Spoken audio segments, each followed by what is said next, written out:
Rebonjour, nous voici réunis pour la dernière intervention de cette journée. Merci d'être encore avec nous à cette heure un peu tardive.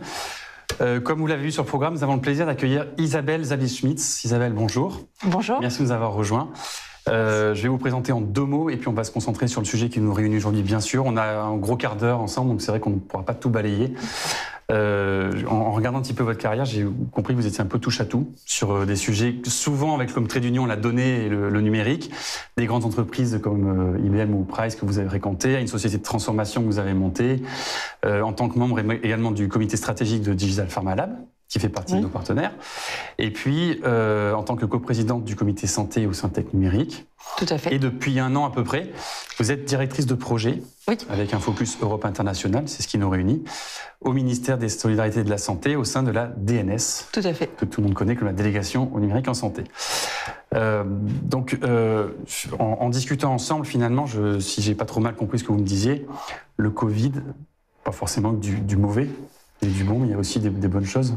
Oui, alors je suis plutôt, comme tous mes collègues d'ailleurs à la DNS, quelqu'un de positif. Et donc, si on regarde un petit peu avec une vue d'hélicoptère ce qui s'est passé après la crise Covid, parce qu'on se positionne déjà quand même un petit peu dans l'après-crise, même si on est encore dedans, on a quand même des belles leçons à en tirer, en tout cas pour le digital en santé. Donc voilà, si on veut regarder le côté positif des choses, on a quand même une attention, notamment politique, qui est incroyable, puisque on a des instances même internationales qui s'emparent du sujet du numérique en santé, ce qui est quand même assez inédit. Voilà. Donc c'est bon signe. Alors, c'est bon signe, c'est probablement parce qu'il y a encore aussi beaucoup de travail dans le domaine. Et je crois que toutes les interventions précédentes ont montré que si les choses avançaient vite et bien, il y a encore du travail. Donc, le fait que ce sujet soit quand même à l'agenda de plusieurs instances internationales, ça veut dire aussi qu'il y a des enjeux qui doivent encore être couverts. Et donc, voilà, on s'y attelle avec beaucoup d'enthousiasme. Et la France et l'Europe n'ont pas été à la traîne, loin de là. Pour un pays de Gaulois réfractaires comme nous, et comme une Europe souvent lente à la détente sur certains sujets, là, on s'est rendu compte que là, je pense même le sujet était pris à bras-le-corps. Ah oui, complètement. Et en fait, je pense qu'il faut se rappeler que la santé est une matière nationale. Donc, même si l'Europe travaille depuis très longtemps sur les sujets santé et sur le numérique en santé en particulier, puisque de nombreux travaux ont été menés depuis pas mal d'années, on va dire depuis les années 2000, mais en particulier depuis 2008, néanmoins, on avait quand même quelque chose de relativement encore... je ne vais pas dire diffus, mais en tout cas, on n'a pas de structure réelle au niveau européen, en fait. Donc, on a un groupe informel avec mes homologues, mais il n'y a pas, en réalité, plus d'instances que cela. Et néanmoins, et c'est ça que je pense même qu'on peut en être extrêmement fiers collectivement, l'Europe a réussi à se mobiliser là où d'autres géographies n'ont pas réussi cet exploit, j'allais dire, au milieu de la crise, où chacun allait à tâtons. L'Europe a pris le taureau par les cornes, a mis en place d'abord une fédération d'applications de traçage, et puis dans la foulée un pass sanitaire qui aujourd'hui est déjà peu ou prou interopérable dans 40 pays. Donc il y a à peu près autant de pays qui sont en train de préparer leur interopérabilité. Donc ça veut dire quoi? Ça veut dire que l'Europe, en quelques semaines, donc on ne parle ni de mois ni d'années, a fait quelque chose d'assez incroyable et d'inédit, c'est-à-dire édicter des normes techniques qui sont en plus en open source, réaliser le règlement européen qui va bien pour encadrer ça, parce qu'il faut toujours un instrument réglementaire pour l'encadrer, et le mettre en œuvre. Et tout ça pour que les Européens aient la capacité de revivre à peu près normalement à l'été. Et donc ça, quand même, ni les États-Unis, ni d'autres géographies n'ont réussi à le faire, alors que on va dire, si on se reporte un petit peu avant la crise Covid, personne n'y aurait cru, on va dire. Et donc ça, c'est quand même une grande fierté. En plus, ce sont des sujets qui ont été pris dans un angle avec des valeurs européennes, c'est-à-dire des valeurs de respect de l'éthique, notamment du numérique en santé. Vous savez combien c'est un sujet qui est cher à la DNS. Donc on est vraiment extrêmement fiers d'avoir non seulement enclencher les choses au niveau européen, mais de les avoir réalisées. Alors justement, on va revenir sur tous ces chantiers en cours. Est-ce que vous pouvez rappeler à ceux qui ne le sauraient pas le périmètre qui est le vôtre aujourd'hui et les missions et l'ambition de la DNS? Je ne suis pas sûr que tout le monde soit très familier avec ça. Alors pour la délégation numérique en santé, vous savez que c'est elle qui gère, on va dire, qui met en œuvre avec tout l'écosystème la feuille de route du numérique en santé en France. Et mon rôle dans l'équipe, c'est de faire le lien avec l'Europe et l'international. Alors on distingue un peu l'Europe et l'international parce qu'évidemment notre niveau international naturel, c'est bien le niveau européen. Mais il y a également donc d'autres instances au niveau international. J'évoquais tout à l'heure le fait que certaines s'étaient emparées du sujet. Donc par exemple, on peut mentionner le G7 et le G20 qui ont inscrit le numérique en santé à leur agenda de manière extrêmement claire, puisqu'il y a des engagements qui ont déjà été pris par les chefs d'État et les ministres de la Santé au mois de juin sur les sujets du numérique en santé. Donc on est sur quelque chose de très très concret. Donc mon rôle, c'est effectivement de faire ce lien avec l'Europe et l'international, et c'est un lien qui fonctionne dans les deux sens. C'est-à-dire, c'est à la fois essayer d'informer et tout l'écosystème sur ce qui se passe aujourd'hui sur les enjeux à l'international, et de la même manière porter la voix de la France en fait dans ces instances et porter en fait les convictions et la position de la France sur le numérique en santé. En cela, j'imagine que la présidence au 1er janvier de l'Union européenne par la France servira les missions et les intérêts qui sont les vôtres. Alors, j'allais dire, c'est-à-dire, comme ça, mais... je ne le formulerai pas tout à fait comme ça, parce qu'en fait, vous savez que cette présidence tournante, donc qui change tous les 6 mois, c'est quelque chose qui est quand même assez bien orchestré et où il est, et on a surtout une responsabilité, en fait, la responsabilité qui va être la nôtre pendant ces 6 mois, on va dire magiques, en tout cas je les vois, c'est comme ça va être de faire avancer au niveau collectif, les sujets qui nous tiennent à cœur. Donc on a un gros sujet qu'on pense voir arriver sous notre présidence, c'est quelque chose d'assez établi, c'est l'espace européen de données de santé par exemple.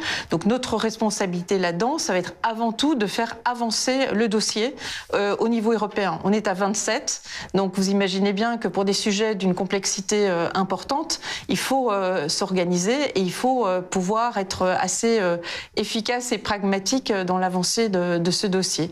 Donc on se passe le bâton d'un pays à l'autre, littéralement. Donc c'est aujourd'hui la présidence slovène qui est en cours.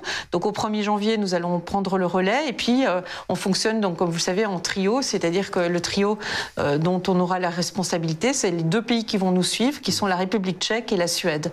Donc, mais c'est aussi l'occasion de faire venir à nous l'Europe, et ça c'est vraiment quelque chose d'aussi rafraîchissant, je pense, c'est de pouvoir surtout après la crise, j'espère que ce sera en présentiel pour une partie, et ce sera l'occasion de vraiment de retrouver les collègues dans d'autres pays. Les feuilles de route de la e-santé s'accélèrent dans tous les pays. Donc en fait, on garde, je m'en rends compte, une forme de cliché en fait sur certains pays, là où ils en sont, ou là où on croit qu'ils en sont, et en réalité les choses avancent un petit peu différemment. Ça s'est accéléré. Vous avez vu ce qu'on a fait en France depuis 2 ans, donc il y a une accélération incroyable. Donc d'autres pays font la même chose, donc c'est assez intéressant aussi de regarder où on en est. Quels sont les pays qui, selon vous, aujourd'hui, sont quand même très en avance Alors, ça fait un peu difficile. Sans schématiser. Non, je voudrais pas faire un podium parce que je pense que ce serait un petit peu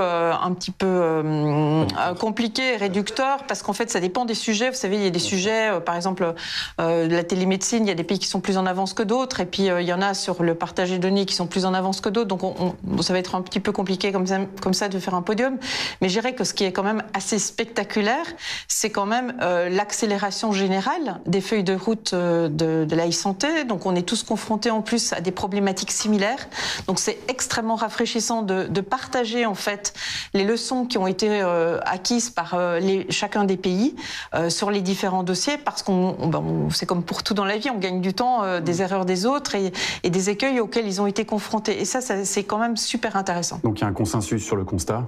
et sur les actions à mettre en œuvre, sur la feuille de route. Oui, et d'ailleurs, c'est un consensus, encore une fois, qui a aussi, qui n'est pas un consensus uniquement d'experts, c'est un consensus politique, puisque la puissance politique s'est rendue compte de l'importance du numérique en santé pour faire face à la crise, et ça a permis d'ouvrir aussi les chakras sur un certain nombre de sujets, sur l'amélioration du parcours de soins, sur l'importance de la souveraineté industrielle dans le médicament, enfin, toutes des thématiques que vous avez pu évoquer d'ailleurs dans les échanges précédents.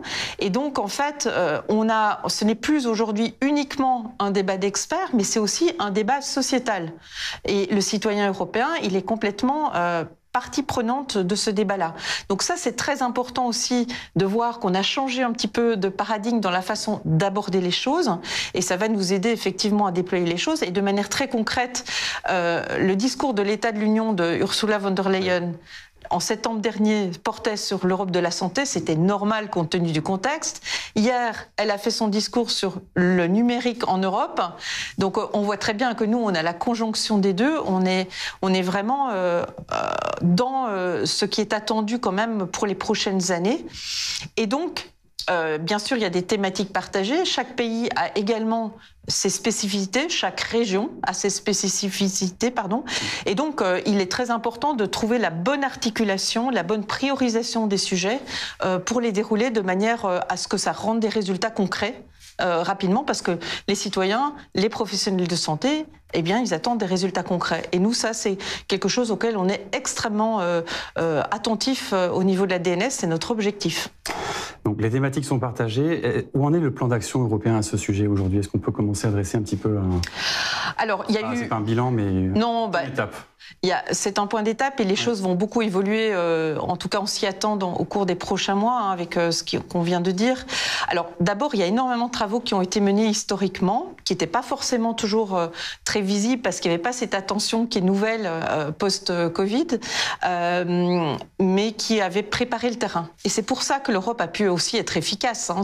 C'est compte tenu du fait qu'il y avait quand même une base solide des travaux qui avaient été menés. Alors il y a une première réalisation qui a pris beaucoup de visibilité, d'ampleur, et ça a été souligné par la présidente von der Leyen, justement, c'est le déploiement d'une infrastructure européenne qui permette d'assurer le continuum de soins pour le citoyen européen en Europe. Oui. Aujourd'hui, on a une directive qui a invité les pays à le faire, qui date de 2011. La réalité, c'est que c'est compliqué parce qu'on a des systèmes de santé qui sont assez disparates. Et donc aujourd'hui, on a une infrastructure qui s'appelle Ma Santé at UE ou My Health at EU, donc qui permet en fait d'injecter les données du parcours de soins dans un réseau sécurisé. Et en fait, concrètement, ça veut dire quoi? Vous tombez malade ou vous avez un accident dans un autre pays européen, le professionnel de santé a accès avec votre consentement à vos antécédents médicaux, par exemple, mais dans sa langue. Et ça change tout. Quand on dit ça change vraiment tout. Ça fait d'envie les concepteurs du DMP, ça. Voilà. En fait, il faut un DMP pour alimenter cela. Hein. Donc, c'est pour ça que je dis on a des bonnes bases. Et puis maintenant, il faut qu'on déploie au niveau européen ce type de service agile pour répondre à des enjeux qui sont des enjeux pour le professionnel de santé qui prend en charge un citoyen d'un autre pays qui est un peu démuni parce qu'il a peur de commettre, de proposer un acte médical qui n'est pas forcément approprié. Et c'est un enjeu pour le citoyen européen qui peut être rassuré sur sa prise en charge au sein de l'Union européenne. Voilà. Et on peut être relativement optimiste sur l'avancée de ce chantier. Alors oui, on peut être optimiste. Pourquoi? Parce que d'abord en France, on a eu la bonne nouvelle d'avoir passé tous les 16 de l'audit au mois de juillet. Vous avez peut-être vu le communiqué de presse qui est arrivé fin juillet sur le sujet. Donc on fait partie des 8 premiers pays qui ont rejoint quand même ce système de continuité de soins. Donc ça, c'est quand même une grande fierté. C'est l'ANS qui est le porte-drapeau en fait, qui est le point de contact national pour cette infrastructure en France. Et donc c'est concret puisque ça fonctionne déjà. Donc maintenant il faut qu'on le fasse savoir, mais en tout cas c'est déjà ça. Et puis il faut qu'on déploie le reste. C'est-à-dire que nous n'avons pas par exemple en cours de e-prescription, mais le Ségur de la santé qui, comme vous le savez, a terminé sa vague 1 au mois de juillet dernier, va permettre en fait de passer notamment à une e-prescription, et donc on va pouvoir dans les prochaines étapes aussi faire au fur et à mesure converger en fait nos standards nationaux vers des standards européens. C'est du moins notre ambition, et donc alimenter et ouvrir ces services pour le citoyen français dans le contexte européen. On parle aussi dans ces cas d'usage primaire, je traduis en français, d'usage secondaire de la donnée. Est-ce que vous pouvez un petit peu nous expliquer là-dessus ce que vous entendez? Donc, on vient de parler d'interopérabilité, de e-prescription, donc là on est dans l'usage primaire. Oui. Est-ce que vous pouvez nous faire un petit peu de didactique là-dessus? En fait, très simplement, je dirais que quand vous et moi, dans notre parcours de soins, on produit des données de santé qui nous sont personnelles, donc tant qu'elles sont dans le cadre de notre parcours de soins, c'est notre besoin premier, c'est ce qui a été traduit donc par le primary use of data. Donc ça, c'est, j'allais dire, la base, c'est-à-dire un système de santé a besoin de ces données. Après, le second sujet, c'est une fois que ces données existent, il y a des enjeux aussi qui sont des enjeux d'ordre de santé publique, de comprendre par exemple une épidémie, de comprendre la répartition de certaines maladies longue durée, par exemple en termes de régions. Vous savez qu'il y a des régions où on repère des enjeux, et puis ça donne lieu à des études populationnelles. Voilà, donc on a des enjeux de santé publique, et puis il y a des enjeux industriels derrière. C'est-à-dire que pour des laboratoires pharmaceutiques, par exemple, il y a des enjeux aussi de développer les bons médicaments pour le bon public. Donc tout ça, ça demande en fait d'avoir des données de santé de qualité pour pouvoir être utilisées. Et donc c'est pour ça qu'on parle de secondary use of data.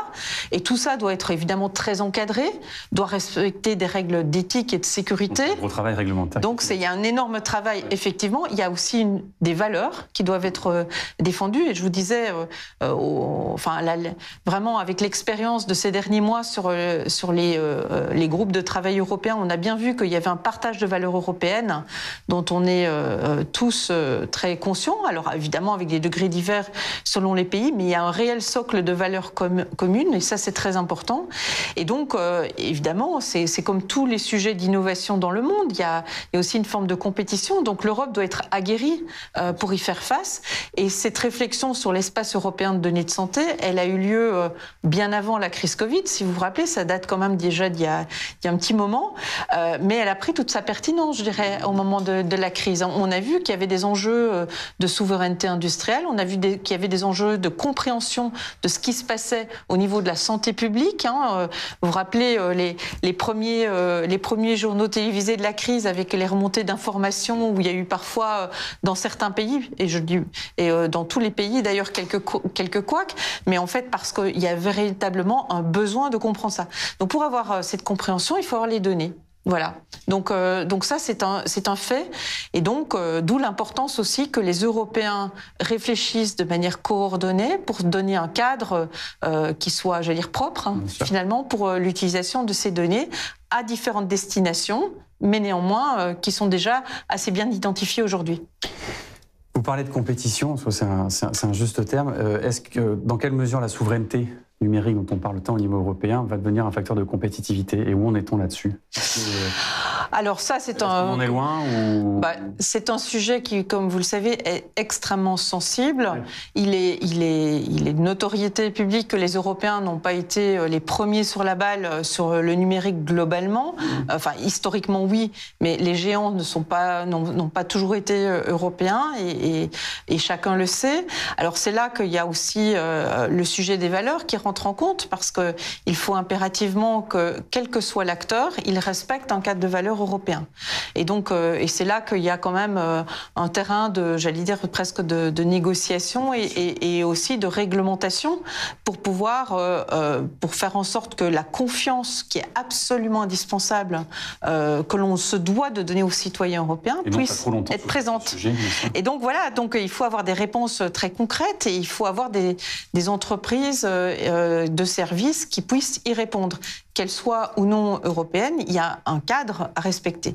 Donc en termes de souveraineté numérique et plus largement de souveraineté industrielle, la crise a été quand même aussi un révélateur à ce niveau-là, et peut-être qu'il y a une prise de conscience plus importante de la part de l'écosystème sur l'importance de ces sujets-là. Alors le temps passe vite, donc on ne peut pas aborder tous les sujets malheureusement. Il y a quand même un exemple qui vous tient à cœur et qui est vraiment emblématique et qui parle à tout le monde ou presque, c'est quand même l'exemple du pass sanitaire. On va en parler rapidement. Vous disiez en à peu près une douzaine de semaines, c'est ça à peu près. Ça. On a vu naître une forme de standard européen.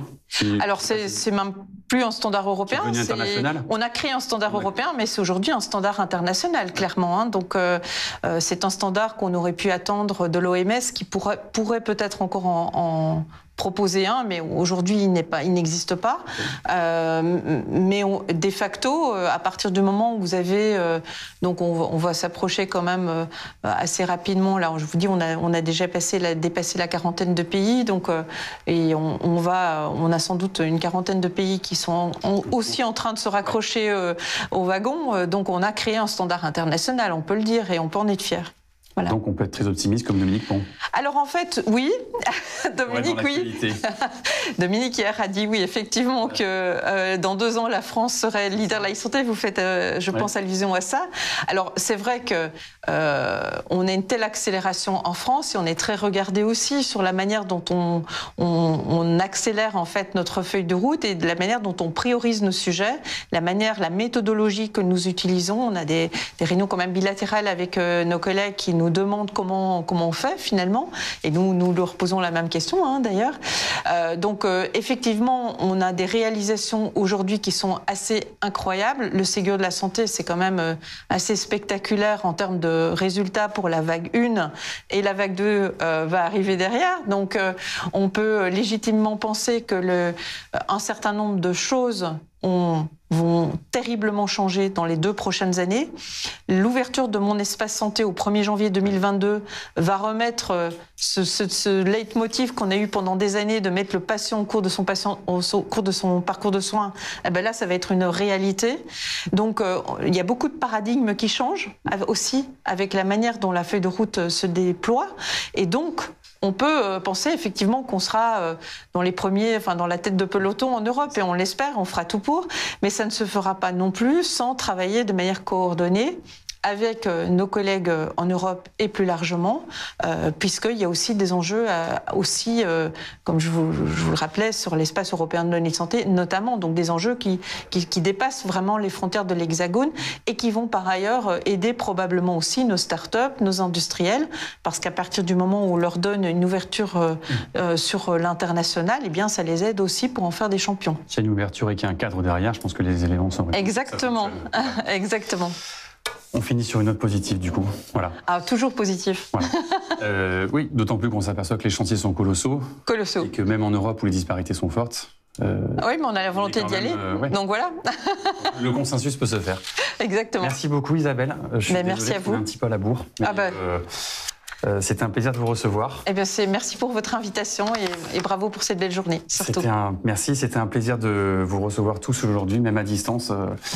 On vous remercie tous. On remercie bien sûr également nos partenaires Bayer, Janssen, Atawao, Apodis, Malte, Campmetri, Ipsos, Quinten, Euris, Phase 4, Avocat et Médocteurs.